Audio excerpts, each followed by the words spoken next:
This is the beginning of the third tantra called Crows and Owls. And here is the first verse. Never trust a man who has always been your enemy and suddenly turns friendly towards you. And this was the mistake the owls made, and the crows burned them all alive in their cave. This is how the story goes. In the south of India, there was a city called Mahilarupayam.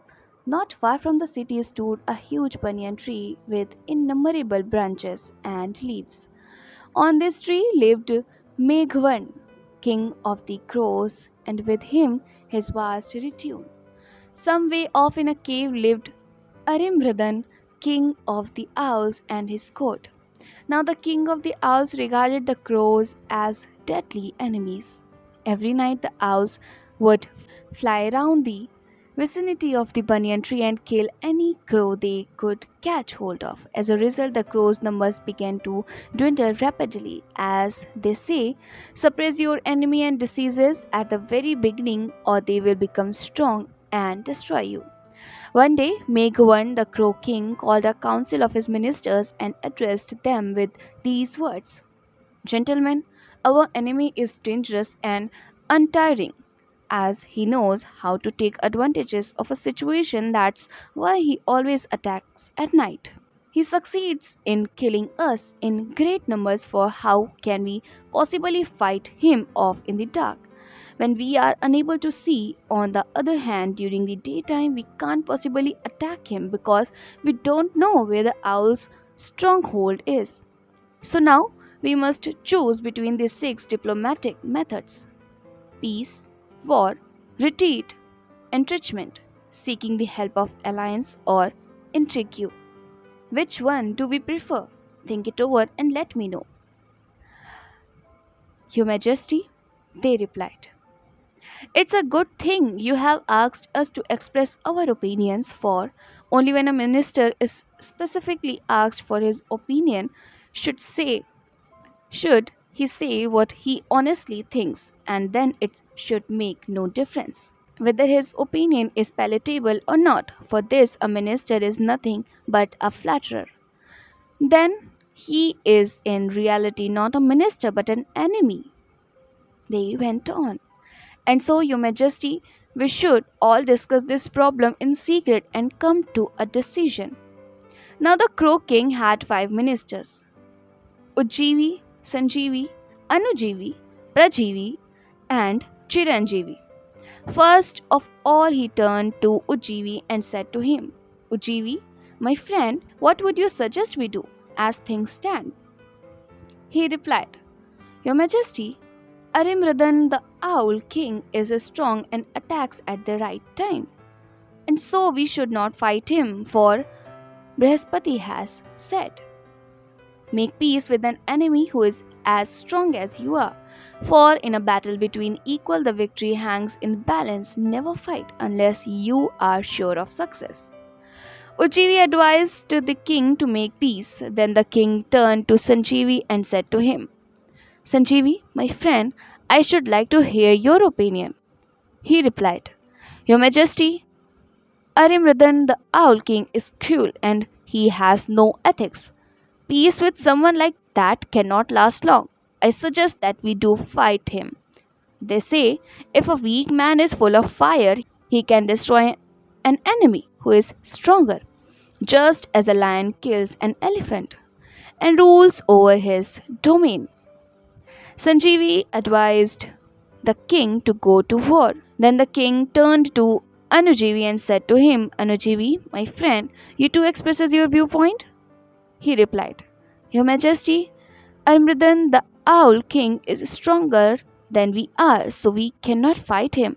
He is also cruel and without ethics, so we cannot make peace with him, for such peace wouldn't last long. So I suggest that we retreat. As they say, a ram retreats to attack, and a lion crouches to pounce on his prey. Anujeevi advised the king to retreat. Then the king turned to Prajeevi and said to him, Prajeevi, my friend, what do you think? He replied, Your Majesty, in my opinion, these three suggestions, peace, war, and retreat, are useless. I think entrenchment is the right course of action. For they say, a crocodile in water can drag an elephant, but outside on land, he is harassed by a mere dog. And a single archer, well entrenched, can withstand 100 men of the enemy. But he who, in the face of a strong enemy, instead of entrenching himself, deserts his post, shall never see it again. And so, entrenchment is the right course of action. Rajivi advised the king for entrenchment. Then Meghwan turned to Chiranjeevi and said to him, Chiranjeevi, my friend, what do you think? He replied, Your Majesty, in my opinion, seeking the help of the alliance is the only answer. For they say, blazing fire without the help of the wind will go out. So we should seek assistance, preferably from someone very strong, but even a group of lesser people would do. Chiranjeevi advised the king to seek the help of alliance.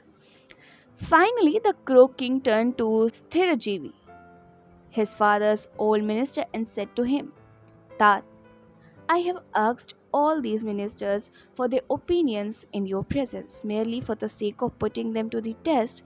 Now that you have heard them all, kindly tell me the right course for us to adopt. He replied, Your Majesty, all these ministers have expressed their views in accordance with the Niti Shastra, and the courses of action they recommend will indeed give good results. But under different circumstances, however, in the present case, we should use intrigue, for they say only intrigue is effectual when your enemy is powerful, and just as good first increase the mucus and afterwards suppresses it, so the wise first puff up the enemy and afterwards destroy them. Now, what you must do is find out your enemy's weak points and then take advantage of them at the opportune time. The king said, How can I know his weak points when I'm not even aware of where he lives and have no contact whatsoever with him? Sthirjeevi replied, Through spies. They say animals are guided by their sense of smell, Brahmins through the Vedas, king through spies, and other men by their two eyes. When Meghwan had heard this advice, he said to Sthirjeevi, But tell me, Tat, why this deadly enmity between crows and owls? There must be some good reason for it. And by way of reply, Sthirjeevi told. But what he told, I'll tell you in my next video. Till then, keep listening beautiful stories and keep smiling.